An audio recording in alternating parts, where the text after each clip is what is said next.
Hey, what's up guys? Welcome back to the channel. I've got one of the craziest things I've ever done behind me. We've got 12-foot tall hidden doors. You might be wondering, why in the world would you need 12-foot doors to begin with? Well, this is a lake house and this is going to be Christmas storage. That way, whenever you travel in to see family, you can just basically wheel out your Christmas tree and put it back in. So as you can see here, I've got double doors that can open up and then we can close them and they're hidden and you can't even tell there's anything there. So I just want to run you guys through the build process and some of the things I took into consideration on this. I would have loved to have done a YouTube video, but this took all of my mental energy not to screw something up, and it, as you can imagine, took a lot longer than what I expected it to. So no actual build video, but I definitely want to do a recap and talk about some of the way I went through this process. First things first, let's talk about hinge choice. These doors are insanely heavy. 1.75 inches thick, 30 inches wide, 12 foot tall, plus I had to veneer a layer of 1/4 inch plywood on both sides, so tons of weight. We needed a hinge that was going to be able to support the weight. Now you've probably seen in past videos, I use Rixson pivot hardware a lot. I love pivot hardware for hidden doors. Why could I not use it here? Because they're 12 foot tall, if we just had one point of contact, bottom and top, there's a really good chance that door would bow eventually and we'd have big problems.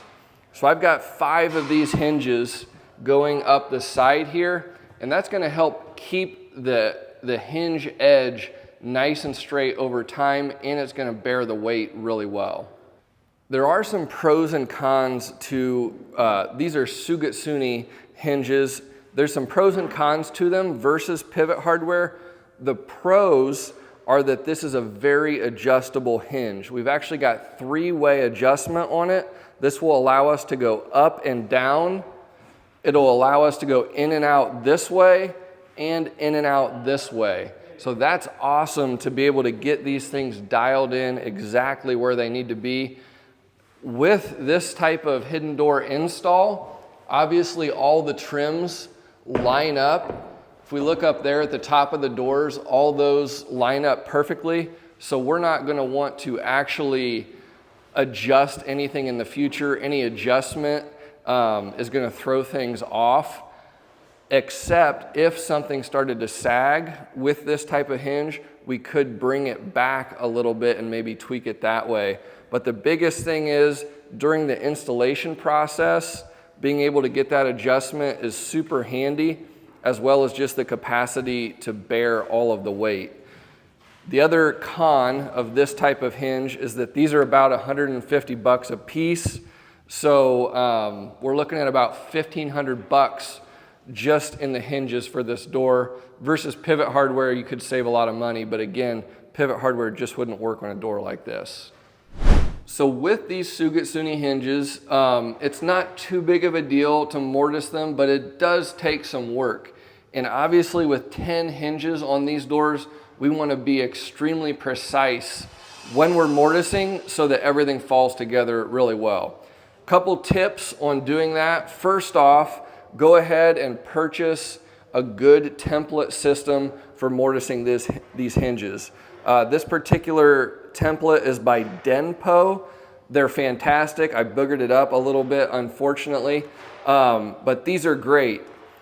They've got your two-piece, not two-piece, but I guess two-stage adjustment. As you can see here, this one's got this piece moved down for your deeper mortise, and then it's got a hole up here to move it up for your wider mortise. With this hinge, you're going to have your shallow mortise right here, and then you're going to have to go deeper for the main body. I've got 2 of them here. As you see, this piece right here flips. One side is for the jamb and one side is for the door. It's kind of a pain if you're going to flip back and forth. To me, it's easier just to own 2 of them, and one is set for the jamb all the time and one is set for the door all the time. The other key factor with mortising hinges extremely precisely like this is we want to have a good layout to make sure we're thinking straight to begin with, factoring in flooring, margins, and reveals and everything like that. But then we also need repeatability. So whenever you're doing something like this, I recommend making a story pull. That way, on both sides of the jamb, both jambs, since this is a double door, you can use this. And then you can also use this whenever you're going onto your actual door for mortising that as well. So as you can see here, it's just a piece of poplar, and then I CA glued these blocks on here. And you know, you just use your hinge. But this was well worth the time that I spent making this, and everything lined up absolutely perfectly once we went and put it all together. So just taking a look at this again, you'll be able to see down here, I factored in my flooring thickness right here. That's my line right there. Then I gave myself a 1/4 inch between the bottom of the door and the top of my flooring. And if we move down here to the top, you'll see I've got my top jamb marked out, as well as my reveal gap right there, which is about a strong 1/16 to an 1/8. Now, this install made me super, super nervous because with these slabs, when the lumberyard received them, they had a huge bow in them. We had to try to take that out, which we were successful doing, and then I stored them here on the job site flat on the floor for about a month, and they've held up really well. They've maintained perfectly straight. If you come in here and take a look at this, I'll close this door and then come around this side and look whenever I close this line right here, it is perfect the whole way up. So these doors are coming together perfectly. That's because they're flat. We want them to stay flat also. Now, if you know anything about doors like this, if you paint one side of the door and you leave the other side alone, these doors will get a bow in them. So I knew that I was gonna have to veneer my oak plywood onto the front for this, and I wanted to balance the door. That way we didn't have any issues of bowing, or at least I wanted to mitigate those issues as much as possible. So I went ahead and I also veneered 1/4 inch plywood onto the back of the door as well using contact cement. So my hope is that that contact cement is going to help seal both sides of the door and just keep it balanced. But actually, if you come around here, I've got instructions for the painter right here that whenever he sprays his sealer coat on this, I want him to spray the entire door all the way around at the same time. That way we don't end up with any bowing issues. So closing the doors up top, we've got a couple magnets. So whenever the door closes, the magnet is gonna pull the top of the door tight up against the stop. That's gonna keep everything aligned. And right now, like I just said, everything is lining up really well on the front side. There is the potential that over time something might want to twist a little bit, and we have the option to use some bifold door brackets here, which we could put on the back side, and then whenever you would close the doors, they would close together and go into alignment. So that's an option that we have for the future as well if we need these.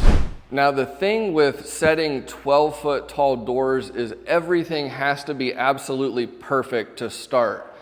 You really want to be perfectly plumb, but even more importantly, you need this entire wall to be in plane in order for your doors to line up. So obviously in this day and age, the framing was a very far cry from perfect. So the first thing we did is to start out, we shimmed out this whole wall so that it was plumb and in plane using a laser. Basically just use a 360 laser, and we set it up out here. You're not gonna be able to see the line because it's very bright in here right now. But projecting that laser beam gave us a plane And then later, whenever I went to actually set the doors themselves, it was a piece of cake to get everything lined up because we started out perfect. Whenever I went to set these jambs, I got the top where I thought it was supposed to be. And if you've ever set double doors, you know that you don't want your jambs to be cross-legged because then your doors will not line up whenever they close. Well, that's even a bigger deal whenever you've got 12-foot tall doors.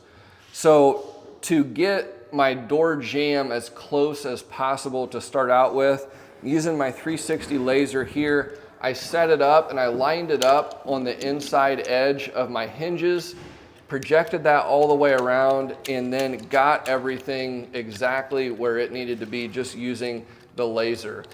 Now, some guys I've seen will use a string line and run it crossways and then move the legs until the strings intersect and touch each other in the middle. That's fine, but if your door is twisted at all, that won't work. So my philosophy is I just want to get it as close as possible with the laser to start, knowing that I may have to tweak a leg in or out if my slab is not perfect.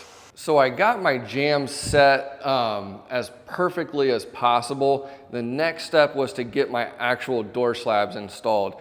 Again, these things are so heavy, 2 guys can barely move them. It's sketchy. The great thing about these Sugatsune hinges is that they are detachable. So they're 2-piece. All you've got to do is take 2 screws out, and then you can put one side in your jamb and one side in your door. So that's what we did, and I tell you what, it was amazing how everything went together. I did the math, made a shim to set the door on, everything lined up, and then it was just a matter of lining up the hinges, putting these screws in, and it just went together like butter. It was really just a piece of cake, kind of amazing. Next thing I just wanted to point out to you guys that I think is really important is starting with your layout and making sure you're perfect. Obviously, I installed all of these moldings. This plywood is 3/4 inch plywood. Put all that in so that it lines up with the front of my jamb and everything. I'm not going to go into detail on that, but the last thing you want to do is to start installing these and realize your layout was wrong. So where do you start your layout whenever you're doing something like this? Well, the most important area is right here. This piece on the outside of the door covers the joint between my 3/4 inch plywood and my door jamb. That way that didn't have to be perfect. I was able to cover that with a molding, so that's really important. Your next critical piece is this piece right here, because it is the piece that goes in the center of your double doors and overlaps. So after you get these 2 pieces, you can figure out what you want your spacing to be. So that's what I did. Now, if you look down here at the floor, I've got a piece of baseboard. Our finished flooring is going to be 5/8 of an inch thick. So I just took a piece of baseboard, which is also 5/8 of an inch thick. And if you get in close here and look, you can see my layout marks the whole way across here. You can even see right here, that C, that's the center of my doors. That's where the door margin is. So that's where the layout started, and then I was able to just follow that the whole way.